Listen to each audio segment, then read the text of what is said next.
बिस्मिल्लाहिर्रहमानिर्रहीम। अस्सलाम वालेकुम मेरी यूट्यूब फैमिली, क्या हाल है? ठीक हो? अल्लाहुम्मा सल्ली अला मोहम्मद व आले मोहम्मद। तो आज की वीडियो को शुरू करते हैं जनाब। आज सबसे पहले असी की बनाना है कि अज असी बनाने लगे मिक्स सब्जियां। तो सब तो पहले असी कढ़ाई रखी, उपर एक कप आयल का पाया। उस तो बाद एक बड़ा प्याज या छोटे दो पा सकते हो। इन्होंने असी थोड़ी देर फ्राई करना।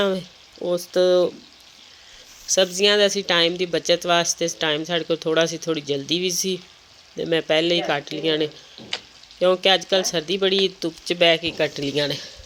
के बाद नीचे जाके छत ते जाके असी कटियां ने, नीचे जाके असी हांडी वगैरह बना लें। तो इन्नी देर में साडा प्याज भी नाल फ्राई हो रहा है।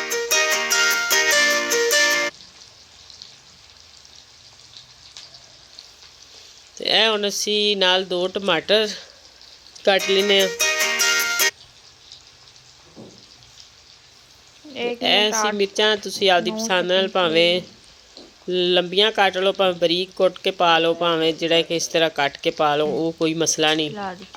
तो एक है चम्मच असी लसन अदरक दा कुट के जिहड़ा कि वो विच पा लेने। प्याज साडा फ्राई हो गया, ज़्यादा भी नहीं असी फ्राई करना, क्योंकि बिल्कुल सुरख अगर तुसी फ्राई करदे हो ना तो उनका भी जायका जिहड़ा है कि वो इन्ना अच्छा नहीं फ्लेवर निकल के आउंदा। जिन्ना कि प्याज साडा इन्ना को नॉर्मल ही फ्राई होना चाहिए। तो हुण असी इहदे विच एक लसन दा चम्मच ते अदरक दा पा दिंने आ। ऐसी हुण इहनूं प्याज नूं ते लसन अदरक नूं अच्छी तरह फ्राई करना है। तो मेरे चैनल नूं सबसक्राइब करना ना भुलना। ते ऐ जी पता नहीं की साडे मसाइयां नूं होएगा मसला, ये बस सोटियां ते डंडियां दे नाल खरे की कुटदे रहिंदे ने हर टाइम, ते दूसरियां नूं नाल डिस्टर्ब करदे रहिंदे ने।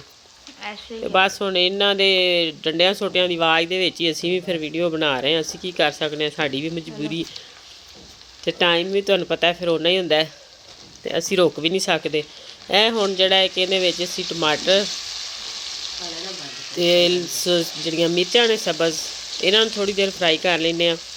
ते मेरे चैनल नूं जिहड़ा सबसक्राइब करना जिन्हां नहीं कीता, जिन्हां कीता उन्हां दी तरफों बहुत शुक्रिया। ये तुहाडी तरफों एक प्यार मुहब्बत हुंदा है ते इनाम हुंदा है, दिल खुश हुंदा है वेख के कि साडी कोई सपोर्ट कर रहा है।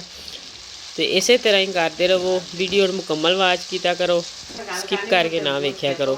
अगर तुसी स्किप करके वेखते जे कोई ना कोई चीज़ ऐसी जिहड़ी हुंदी है कि तुसी वो वेखना भुल जाते हो या नहीं वेखते, तो उसदी वजह तो तुहाडी डिश खराब हो सकती है। तो इसलिए कि जिहड़ी कोई 8-10 मिनट की वीडियो हुंदी, ज़्यादा तो लंबी नहीं हुंदी, वो तुसी वेखो, मुकम्मल वेखो, ताकि हर चीज़ की तुहानूं स्टैप बाय स्टैप समझ आए तो तुसी साडे तो भी बेहतर बना सको। तो हुण असीं इहदे विच थोड़ा जिहा पानी पाया, इसलिए पाया कि साडा प्याज जिहड़ा है वो लसन अदरक टमाटर वगैरह जिहड़ा है वो जले ना ते सही रहे। ते हुण असीं इहदे च हल्दी नमक मिर्चां तुसी अपने हिसाब नाल भी पा सकते हो, असीं अपने हिसाब नाल पाईयां ने। लेकिन ये मिक्स सब्जियां ने, सब्जी ज़्यादा है थोड़ी जी। ਇਹ ਹੁਣ ਅਸੀਂ अच्छी तरह अपनी नमक मिर्च ਜਿਹੜੀ ਇਹ ਵਿੱਚ ਪਾਈ ਆ, ਇਹਨੂੰ ਅਸੀਂ ਜਿਹੜਾ ਕਿ ਬਿਲਕੁਲ ਭੁੰਨਣਾ ਹੈ। ਅਗਰ ਤੁਸੀਂ ਕੱਚੀ ਨਮਕ ਮਿਰਚ ਰੱਖਦੇ ਹੋ, ਬਿਲਕੁਲ ਫਰਾਈ ਨਹੀਂ ਕਰਦੇ, ਅਸੀਂ ਇਹਦੇ ਵਿੱਚ ਥੋੜਾ ਪਾਣੀ ਲਗਾ ਕੇ ਇਸ ਲਈ ਫਰਾਈ ਕਰਨੇ ਕਿ ਨਾ ਸਾਡੀਆਂ ਮਿਰਚਾਂ ਜਲਣ ਤੇ ਨਾ ਹੀ ਸਾਡਾ ਕੋਈ ਟਮਾਟਰ ਅਦਰਕ ਪਿਆਜ਼ ਵਗੈਰਾ ਜਿਹੜਾ ਉਹ ਵੀ ਗਲ ਕੇ ਅੱਛੀ ਤਰ੍ਹਾਂ, ਤੇ ਇਹ ਮਿਕਸ ਮਸਾਲਾ ਜਿਹੜਾ ਹੈ ਨਾ ਇਹ ਸਾਰਾ ਬਿਲਕੁਲ ਤਿਆਰ ਹੋ ਜਾਏ। ਜਿੰਨੀ ਦੇਰ ਤੱਕ ਇਹ ਸਾਡਾ ਮਸਾਲਾ ਸਹੀ ਨਹੀਂ ਬਣਦਾ, ਉਨੀ ਦੇਰ ਸਾਡੀ ਹਾਂਡੀ ਦਾ ਕੋਈ ਜ਼ਾਇਕਾ ਨਹੀਂ ਹੁੰਦਾ। सारा हांडी का जायका जोड़ा वे वो मसाले पर डिपेंड करता है कि ये असी किस तरीके का बनाने। असी अगर कच्चियाँ सारा कुछ सट के फटाफट सट सुट के सारा कुछ उतों सब्जी सट देने तो बस छेती हर काम हो जाए, ये नहीं सही हो सकता। इवें असी अगर करने तो हो तो सकता है, लेकिन उनके कोई जायका नहीं होएगा, कोई टेस्ट नहीं इन्ना अच्छा होएगा। इसलिए सानू मिर्च मसाला जिहड़ा उहदी बुनाई अच्छी तरह करनी चाहिए है। जिहड़ी भी असीं हांडी बनाईए, ये नहीं कि एक जिहड़ी बनाओ उहदी गल कीती जा रही है। इहदे विच हुण असीं आधा किलो गोभी पाई है, आधा किलो ही आलू सन, आधा किलो मटर सन, ते आधा किलो गाजरां सी। इन्नी को साडी सब्जी सी। इहनूं असीं भुन लिया सब्जी नूं तकरीबन 5 मिनट भुन के, तो फिर असीं थोड़ा जिहा आधा कप पानी इहदे च लाया। हुण इहदे च ढक्कना दे के इहनूं असीं अच्छी तरह पका लैंदे आ। उन्नी देर असीं पकाया जिन्नी देर तक साडा पानी खुश्क नहीं होया। हुण इहदे च घी निकल आया दोबारा पानी खुश्क हो के। तकरीबन सब्जियां भी गल चुकियां ने।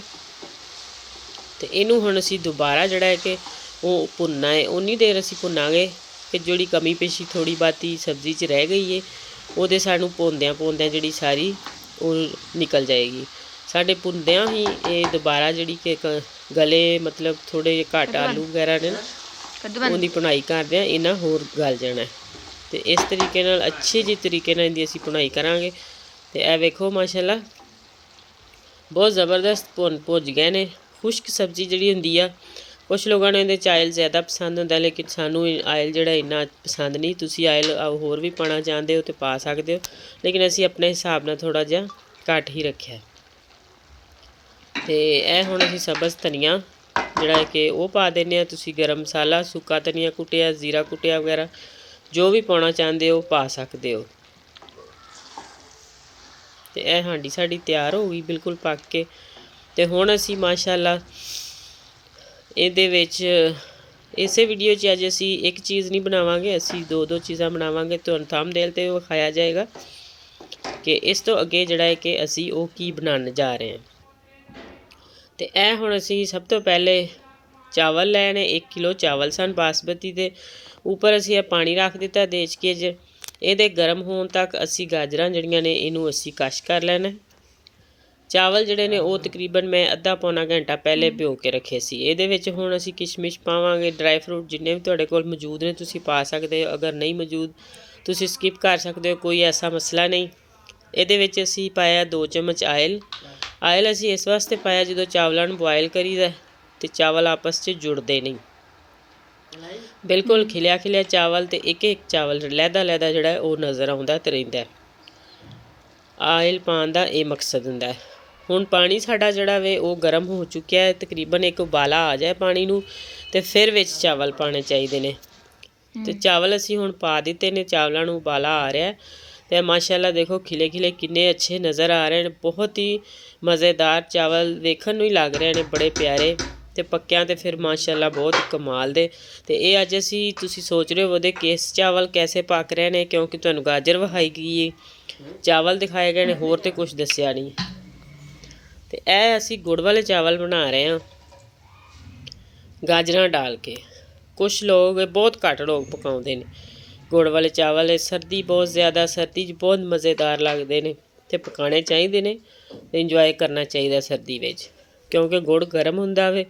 ਤੇ ਗਾਜਰ ਪਾ ਕੇ ਬਣਾਓ ਚਾਵਲ ਤੇ ਬੜੇ ਮਜ਼ੇਦਾਰ ਬਣਦੇ ਨੇ।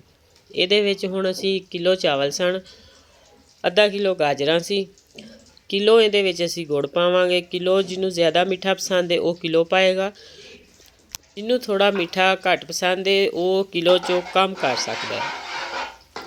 ਚਾਹੇ ਤੁਸੀਂ ਗੁੜ ਪਾਓ ਚਾਹੇ ਸ਼ੱਕਰ ਪਾਓ, ਉਹ ਤੁਹਾਡੀ ਆਪਣੀ ਮਰਜ਼ੀ ਹੈ। ਜੋ ਤੁਸੀਂ ਪਾਉਣਾ ਚਾਹੁੰਦੇ ਜੇ ਉਹ ਪਾ ਸਕਦੇ ਜੇ। ਹੁਣ ਅਸੀਂ ਆਇਲ ਜਿਹੜਾ ਗਰਮ ਕੀਤਾ ਹੈ ਇਹਦੇ ਵਿੱਚ ਅਸੀਂ 4 ਇਲਾਚੀਆਂ ਪਾਵਾਂਗੇ। ਤੇ ਇਹ ਅਸੀਂ ਇਹਦੇ ਵਿੱਚ ਛੋਟੀ ਇਲਾਚੀ ਪਾਈ ਹੈ। ਛੋਟੀ ਇਲਾਚੀ ਇਸ ਲਈ ਪਾਈ ਹੈ ਕਿ ਇਹਨੇ ਖੁਸ਼ਬੂ ਬੜੀ ਪਿਆਰੀ ਲੱਗਦੀ ਹੈ ਚਾਵਲਾਂ ਵਿੱਚ ਗੁੜ ਵਾਲਿਆਂ 'ਚ, ਛੋਟੀ ਇਲਾਚੀ ਦੀ। ਇਹਨੂੰ ਅਸੀਂ ਥੋੜ੍ਹੀ ਦੇਰ ਫਰਾਈ ਕਰਨੇ ਆ ਇਲਾਚੀ ਨੂੰ, ਤਾਂ ਕਿ ਇਹਦੀ ਖੁਸ਼ਬੂ ਅੱਛੀ ਤਰ੍ਹਾਂ ਨਿਕਲ ਕੇ ਜਿਹੜੀ ਸਾਰੇ ਆਇਲ 'ਚ ਮਿਕਸ ਹੋ ਜਾਏ। ਆਇਲ 'ਚ ਮਿਕਸ ਹੋਵੇ ਤੇ ਸਾਡੇ ਸਾਰੇ ਚਾਵਲਾਂ 'ਚ ਮਿਕਸ ਹੋ ਜਾਏਗੀ। ਇਹ ਫਰਾਈ ਕਰਨੀ ਜ਼ਰੂਰੀ ਹੁੰਦੀ ਹੈ। ਚਾਹੇ ਸੂਜੀ ਤੁਸੀਂ ਬਣਾਉਂਦੇ ਹੋ, ਚਾਹੇ ਜੋ ਵੀ ਬਣਾਉਂਦੇ ਹੋ, ਜਿਹਦੇ ਵਿੱਚ ਵੀ ਪਾਓ ਆਇਲ ਵਾਲੀ ਚੀਜ਼ 'ਚ ਇਲਾਚੀ ਪਾਓ ਤੇ ਉਹਨੂੰ ਫਰਾਈ ਕਰਨਾ ਜ਼ਰੂਰੀ ਹੁੰਦਾ। ਤੇ ਇਹ ਹੁਣ ਅਸੀਂ ਗਾਜਰਾਂ ਜਿਹੜੀਆਂ ਸੀ ਬੜੀਆਂ ਪਿਆਰੀਆਂ ਸੁਰਖ ਗਾਜਰਾਂ ਲਈਆਂ। ਇਹਨੂੰ ਅਸੀਂ ਛਿਲਕੇ ਉਤਾਰ ਕੇ ਕਸ਼ ਕਰ ਲਿਆ। ਇਹ ਵੀ ਅਸੀਂ ਟਾਈਮ ਦੀ ਬਚਤ ਕੀਤੀ, ਕਿਉਂਕਿ ਇੱਕ ਵੀਡੀਓ 'ਚ ਅਸੀਂ 2 ਚੀਜ਼ਾਂ ਬਣਾ ਰਹੇ ਸਾਂ ਤੇ ਮੈਂ ਕਿਹਾ ਚਲੋ ਇੰਨੀ ਦੇਰ 'ਚ ਵੀਡੀਓ ਪੂਰੀ ਮੁਕੰਮਲ ਹੋ ਜਾਏਗੀ ਤੇ ਚੀਜ਼ਾਂ ਦੋਨੋਂ ਹੀ ਬਣ ਜਾਂਦੀਆਂ। ਇਹਨਾਂ ਨੂੰ ਅਸੀਂ ਥੋੜ੍ਹੀ ਦੇਰ ਫਰਾਈ ਕਰਨਾ ਗਾਜਰਾਂ ਨੂੰ, ਤਾਂ ਕਿ ਇਹਨਾਂ ਦਾ ਥੋੜ੍ਹਾ ਜਿਹਾ ਨਰਮ ਹੋ ਜਾਣ ਤੇ ਪਾਣੀ ਜਿਹੜਾ ਉਹ ਖੁਸ਼ਕ ਹੋ ਜਾਏ। ਦੇਖੋ ਹੁਣ 5 ਕੁ ਮਿੰਟ ਤਕਰੀਬਨ ਅਸੀਂ ਫਰਾਈ ਕੀਤਾ ਤੇ ਇਹ ਮੈਂ ਵਿੱਚ ਸ਼ੱਕਰ ਪਾਉਣ ਲੱਗੀ ਹਾਂ। ਤੁਸੀਂ ਅਗਰ ਗੁੜ ਪਾਉਣਾ ਹੈ ਤੇ ਉਹਨੂੰ ਕੁੱਟ ਕੇ ਬਿਲਕੁਲ ਤੇ ਉਹਨੂੰ ਜਿਹੜਾ ਬਾਰੀਕ ਬਿਲਕੁਲ ਕਰਕੇ ਤੇ ਤੁਸੀਂ ਉਹ ਪਾ ਸਕਦੇ ਹੋ। ਤੇ ਇਹਦੇ ਵਿੱਚ ਤਕਰੀਬਨ 1 ਕੱਪ ਪਾਣੀ ਪਿਆ। ਪਾਣੀ ਵੀ ਅਸੀਂ ਜ਼ਿਆਦਾ ਘੱਟ ਵੀ ਨਹੀਂ ਪਾਉਣਾ, ਅਸੀਂ ਉਹਦੇ ਚਾਵਲਾਂ ਦੇ ਹਿਸਾਬ 'ਤੇ ਉਸ ਹਿਸਾਬ 'ਤੇ, ਕਿਉਂਕਿ ਇਹ ਸ਼ੱਕਰ ਦਾ ਵੀ ਸ਼ੀਰਾ ਹੀ ਬਣਨਾ ਸਾਰਾ। ਗਾਜਰਾਂ 'ਚੋਂ ਮਜ਼ੀਦ ਪਾਣੀ ਨਿਕਲਣਾ ਹੈ ਹਾਲੇ ਹੋਰ। ਤੇ 1 ਕੱਪ ਪਾਣੀ ਜਿਹੜਾ 1 ਕਿਲੋ ਚਾਵਲਾਂ ਨੂੰ ਬਿਲਕੁਲ ਠੀਕ ਹੈ। ਹੁਣ ਅਸੀਂ ਇਹਨੂੰ ਗਾਜਰਾਂ ਨੂੰ ਜਿਹੜਾ ਹੈ ਉਹ ਥੋੜ੍ਹੀ ਦੇਰ ਪਕਾਉਣਾ ਹੈ, ਤਾਂ ਕਿ ਇਹ ਬਿਲਕੁਲ ਪੱਕ ਕੇ ਨਰਮ ਹੋ ਜਾਣ। ਇਹਦਾ ਟੇਸਟ ਇਵੇਂ ਦਾ ਹੁੰਦਾ ਪੱਕੀਆਂ ਗਾਜਰਾਂ ਦਾ, ਜਿਵੇਂ ਕਿ ਅਸੀਂ ਮੁਰੱਬਾ ਚਾਵਲਾਂ 'ਚ ਪਾਈਏ ਨਾ ਗਾਜਰ ਦਾ, ਤੇ ਉਸ ਤੋਂ ਵੀ ਮਜ਼ੇ ਦਾ ਹੁੰਦਾ। ਇਹ ਇਹਦਾ ਕੁਛ ਆਪਣਾ ਹੀ ਟੇਸਟ ਹੁੰਦਾ। ਤੇ ਇਹਨੂੰ ਅਸੀਂ ਤਕਰੀਬਨ ਜਿਹੜਾ ਉਹ 3 ਤੋਂ 4 ਮਿੰਟ ਪਕਾਇਆ। ਇੰਨਾ ਕੁ ਪਕਾਉਣਾ ਐਵੇਂ ਕਿ ਇਹਦੀ ਕੱਚੀ ਜੀ ਅਸੀਂ ਚਾਸ ਬਣਾਉਣੀ ਹੈ। ਜ਼ਿਆਦਾ ਅਸੀਂ ਚਾਸ ਨੂੰ ਪਕਾਉਣਾ ਵੀ ਨਹੀਂ, ਤਾਰਾਂ ਜਿਹੜੀਆਂ ਬਿਲਕੁਲ ਪੱਕ ਕੇ ਬਣਦੀਆਂ ਨੇ ਉਹ ਵਾਲੀ ਚਾਸ਼ ਨਹੀਂ ਬਣਾਉਣੀ। ਅਗਰ ਅਸੀਂ ਓਨੀ ਪਕਾ ਕੇ ਪਾਵਾਂਗੇ ਚਾਵਲ ਤਾਂ ਫਿਰ ਉਹ ਸਹੀ ਨਹੀਂ ਰਹਿਣੇ। ਇਹਦੇ ਵਿੱਚ ਅਸੀਂ ਕੱਚੀ ਕੱਚੀ ਚਾਸ ਰੱਖ ਕੇ ਇਸ ਤਰ੍ਹਾਂ 4 ਤੋਂ 5 ਮਿੰਟ ਪਕਾ ਕੇ ਥੋੜ੍ਹੀ ਜਿਹੀ ਗਹਿਰੀ ਹੋ ਜਾਏ, ਗਾਜਰਾਂ ਗਲ ਜਾਣ, ਅਤੇ ਫਿਰ ਅਸੀਂ ਜਿਹੜੇ ਚਾਵਲ ਉਬਾਲੇ ਸੀ ਇਹਦੇ ਚਾਵਲਾਂ 'ਚ 2 ਕੁ ਕਣੀਆਂ ਸਾਡੀਆਂ ਹੋਣੀਆਂ ਚਾਹੀਦੀਆਂ ਨੇ। ਤਕਰੀਬਨ ਚਾਵਲ ਜਿਹੜੇ ਨੇ ਉਹ 80% ਗਲੇ ਹੋਣੇ ਚਾਹੀਦੇ ਨੇ, ਅਤੇ ਬਾਕੀ ਜਿਹੜਾ ਉਹ ਕੱਚੇ ਹੋਣੇ ਚਾਹੀਦੇ ਨੇ, ਕਿਉਂਕਿ ਅਗਰ ਅਸੀਂ ਜ਼ਿਆਦਾ ਗਲਾ ਲਏ ਚਾਵਲ ਤਾਂ ਫਿਰ ਵੀ ਨਹੀਂ ਉਹ ਸਹੀ ਕੰਮ ਰਹੇਗਾ। ਬਿਲਕੁਲ ਕੱਚੇ ਰੱਖਾਂਗੇ ਤਾਂ ਫਿਰ ਵੀ ਨਹੀਂ ਠੀਕ ਰਹੇਗਾ। ਅਤੇ ਇਸ ਵਜ੍ਹਾ ਤੋਂ ਇੰਨੇ ਕੁ ਪੱਕੇ ਜ਼ਰੂਰੀ ਹੋਣੇ ਚਾਹੀਦੇ ਨੇ। ਅਤੇ ਹੁਣ ਅਸੀਂ ਚਾਵਲ ਵਿੱਚ ਪਾ ਕੇ ਅਤੇ ਇਹ ਗਾਜਰਾਂ ਅਤੇ ਚਾਵਲਾਂ ਨੂੰ ਹਰ ਚੀਜ਼ ਨੂੰ ਮਿਕਸ ਕਰ ਦਿੱਤਾ। ਅਗਰ ਸਾਡੇ ਕੋਲ ਬਹੁਤ ਜ਼ਿਆਦਾ ਵਿੱਚ ਅਸੀਂ ਪਾਣੀ ਪਾ ਲੈਂਦੇ ਅਤੇ ਸਾਨੂੰ ਮਿਕਸ ਕਰਨਾ ਮੁਸ਼ਕਿਲ ਹੋਣਾ ਸੀ। ਅਤੇ ਤੁਹਾਨੂੰ ਮੇਰੀ ਯਕੀਨ ਹੈ ਕਿ ਵੀਡੀਓ ਅੱਛੀ ਲੱਗੀ ਹੋਵੇਗੀ। ਅਤੇ ਜਲਦੀ ਨਾਲ ਜਿਨ੍ਹਾਂ ਸਬਸਕ੍ਰਾਈਬ ਨਹੀਂ ਕੀਤਾ ਉਹ ਮੇਰੇ ਚੈਨਲ ਨੂੰ ਸਬਸਕ੍ਰਾਈਬ ਕਰ ਦੇਣ। ਹੁਣ ਅਸੀਂ ਚਾਵਲਾਂ ਨੂੰ ਤਕਰੀਬਨ 5 ਤੋਂ 6 ਮਿੰਟ ਦਮ ਦੇ ਦਿੱਤਾ। ਮਿੱਠਿਆਂ ਚਾਵਲਾਂ ਨੂੰ ਹਮੇਸ਼ਾ ਦਮ ਜ਼ਿਆਦਾ ਹੀ ਆਉਂਦਾ, ਘੱਟ ਨਹੀਂ ਆਉਂਦਾ। ਅਤੇ ਇਹ ਤੁਹਾਨੂੰ ਮੇਰੀ ਵੀਡੀਓ ਯਕੀਨਨ ਬਹੁਤ ਅੱਛੀ ਲੱਗੀ ਹੋਵੇਗੀ। ਇੱਕ ਦਫਾ ਮੇਰੇ ਇਹ ਕਹਿਣ 'ਤੇ ਇਸ ਤਰ੍ਹਾਂ ਚਾਵਲ ਬਣਾ